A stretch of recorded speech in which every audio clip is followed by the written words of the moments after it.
पुढचे दिशानिर्देश हे देण्याचा आमचा प्रयत्न आहे।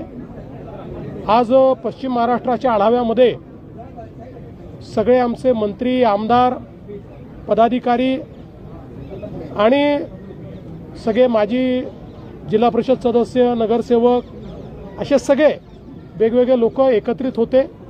एकेका जिल्ह्याचा आम्ही आढावा घेतलेला आहे।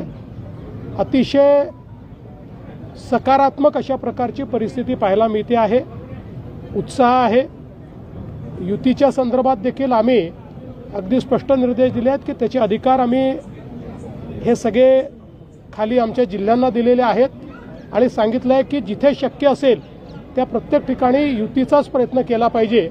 काही ठिकाणी शक्य देखील होणार नाही, त्या ठिकाणी आम्ही स्वतंत्रपणे लढू, पण कुठे स्वतंत्रपणे लढलो तरी मित्रपक्षावर टोकाची टीका करायची नाही, अशा प्रकारचे आम्ही त्या ठिकाणी निर्देश दिलेले आहेत।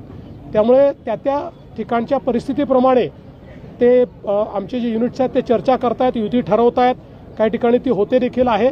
त्यामुळे तो निर्णय आता खालच्या स्तरावर हा योग्य पद्धतीनं होईल असा मला विश्वास आहे।